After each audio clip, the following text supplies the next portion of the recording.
Have you ever trusted someone so completely that you'd never imagined they could betray you? That's exactly what happened to me. And the worst part?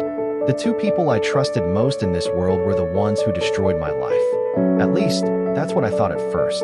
My name is Daniel, and this story began on what should have been the happiest day of my life. My wife, Sarah, and I had been married for 7 years. We weren't rich, we weren't perfect, but I genuinely believed we were happy. We had a beautiful home, stable jobs, and plans to start a family. And standing beside me through all those years was my best friend, Mark. Mark and I had known each other since high school. He was more like a brother than a friend. He attended my wedding. He was the first person I called whenever I needed advice.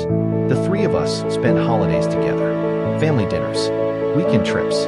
Looking back now, I should have seen the signs, but trust has a way of making you blind. One Friday evening, Sarah told me she had to work late. Nothing unusual. She had been working overtime for weeks. I ordered takeout, watched television, and eventually fell asleep on the couch waiting for her. When I woke up around midnight, she still wasn't home. I checked my phone. No messages. No missed calls. Something felt off. I called her. Straight to voicemail. I told myself not to overreact. Maybe her phone died. Maybe she was driving. Maybe there was an emergency at work. An hour later, I called again. Still nothing. At 2 in the morning, she finally walked through the front door. She looked nervous, exhausted, almost guilty. "Where have you been?" I asked. "Work was crazy," she replied. Then she quickly went upstairs. No details, no explanation, just excuses. That was the first crack in the foundation. Over the next few weeks, strange things kept happening. She became protective of her phone. She smiled at messages she wouldn't show me. She started taking calls in another room. And whenever I asked questions, she'd accuse me of being paranoid. I wanted to believe her. I really did. Because the alternative was too painful to imagine. Then came the night that changed everything. I had finished work early and decided to surprise Sarah with flowers. On my way home, I stopped by her office. But when I arrived, the security guard looked confused. "Sarah left hours ago," he said. My stomach dropped. I stood there frozen. If she wasn't at work, where was she? I drove around for nearly an hour. Then I saw her car, parked outside a small apartment building across town. My hands began shaking. I told myself there had to be an explanation. Maybe she was visiting a coworker. Maybe a friend needed help. Maybe. Then I saw him, Mark, walking out of the building. And moments later, Sarah followed, laughing, holding his hand. My world shattered. I don't remember much after that. Just fragments. The sound of my heartbeat. The feeling of betrayal crushing my chest. The realization that my wife and my best friend had been lying to me for months. I drove home in silence. I didn't confront them. I didn't call. I didn't text. I simply sat in the dark and stared at the wall. When Sarah came home later that night, she acted as if nothing had happened. And that's when I knew. The woman standing in front of me wasn't the person I married. The next morning, I hired a private investigator. Not because I needed proof. I had already seen enough. But because I needed the truth. The whole truth.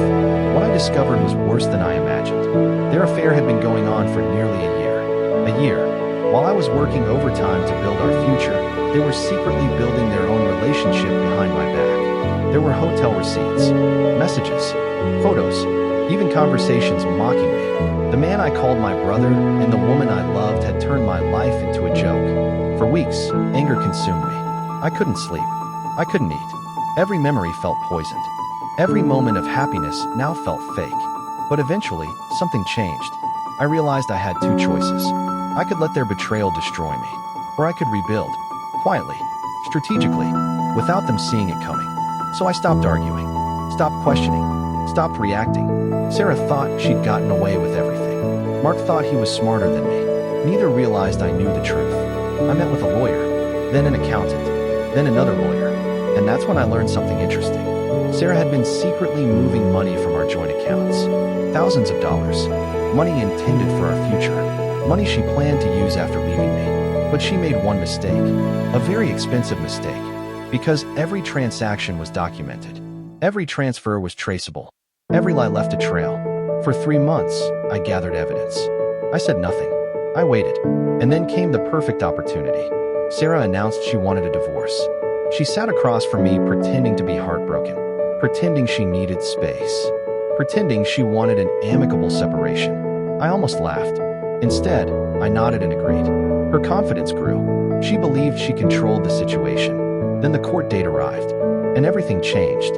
Sarah walked into that courtroom smiling. Mark sat beside her. They looked relaxed, victorious, certain they had won. Then my lawyer began presenting evidence. The affair, the financial transfers, the hidden accounts, the misuse of marital funds.